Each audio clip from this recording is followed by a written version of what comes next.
6h-9h, c'est le wake-up.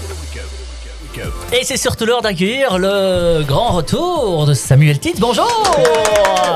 J'ai cru que t'allais dire le grand tout simplement, mais grand retour. Ouais. N'exagérons rien. Ça Ne va prenons pas ses rêves pour des réalités. Comment vas-tu? Bah ça va et toi après ces 3 semaines de vacances? Bah écoute, ça va super bien. En fait, la première semaine, je n'ai rien fait car je savais qu'il me restait 2 semaines de vacances, donc j'étais cool. La deuxième semaine, je n'ai rien fait non plus car je savais qu'il me restait encore 1 semaine de vacances, j'étais cool. Et la dernière semaine, j'ai déprimé car je me suis rendu compte que je n'avais rien fait de mes 2 premières semaines de vacances. Tristesse. Tristesse, mais ça c'est ce que j'aurais aimé comme programme, mais comme je suis quelqu'un d'hyperactif dans l'âme, je ne sais pas rester en place. Tu as l'impression que je suis lié à du sucre en permanence, je suis excité tout le temps comme si je recevais un colis Zalando toutes les 8 secondes. En fait, je suis un hyperactite.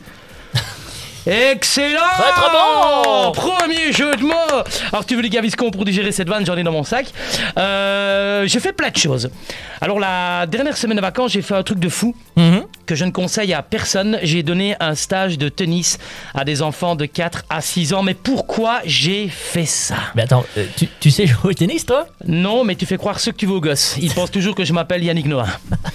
Ouais, tu sais de quoi je parle, parce que ton fils pense toujours que tu es son père. Alors, moi, je suis comme l'horoscope. Tu n'y crois pas, mais tu écoutes quand même. On ne sait jamais. Alors, avant le stage, je n'y connaissais rien en tennis, en tout cas techniquement. Et la seule fois que j'ai joué, c'était sur une console Atari en 1992. Et je sais pas si tu te souviens, les joueurs de tennis, c'était 2 barres verticales qui montaient et descendaient verticalement. Et la balle, c'était un point. C'était un peu les sœurs Williams de l'époque. Alors, mon pote qui m'engageait m'a dit: écoute, Samuel, tu joueras en 2D avec les petits, puis tu te dirigeras doucement vers la 3D. C'est plus facile. Évidemment, évidemment, c'est clair. Je n'ai rien compris. Mais en tant que bon élève, la veille, j'ai étudié, je suis prévoyant, je suis du style à mettre un pédiluve à la sortie de la litière de mon chat. Alors le premier jour, j'étais le seul moniteur habillé en footballeur. Les parents me dévisageaient. Oui, les parents qui pensaient déposer le matin leur petit David Goffin en herbe, mais qui revenaient rechercher à 4 heures leur petit Lucas, petit con qui n'a pas arrêté de chialer au moindre effort et qui est aussi bon au tennis que la sortie d'un album de Benjamin Biolay. Alors Lucas, ça a été? Oui, très bien madame, continuez à prendre des cours à 25 € l'heure, ça va l'aider. Excusez-moi Samuel, vous êtes classé vous au tennis? Ah, il y a un classement? Oui, 2e provincial. J'étais devenu, sans le savoir, le loup de Wall Street du tennis wallon. À partir de ce moment-là, ma vie allait pendant 1 semaine être rythmée par les mots revers. Coup droit, volley, passing shot, service, ace, amorti, avantage, balle de break, double faute, jeu blanc, jeu décisif, balancement, relâchement.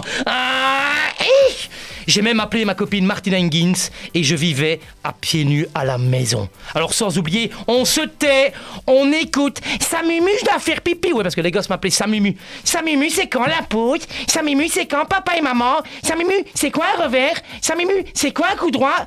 C'est quoi la boule jaune qui roule? Mais j'en sais rien, moi les gars, je fais du foot. Samumu, pourquoi tu me tapes? Réflexe coup droit, sans ma raquette. Ce stage m'a fait comprendre une chose, Greg. C'est que je vais remettre des préservatifs. Ah, je pensais que tu aimais les enfants. Non, je n'ai tellement plus l'habitude de donner cours que je me suis endormi sur une aire de repos au retour du premier jour. Un truc de dingue. Et je me suis réveillé le lendemain matin dans les bras de Jean-Claude, propriétaire d'un joli 3 tonnes et de ma dignité.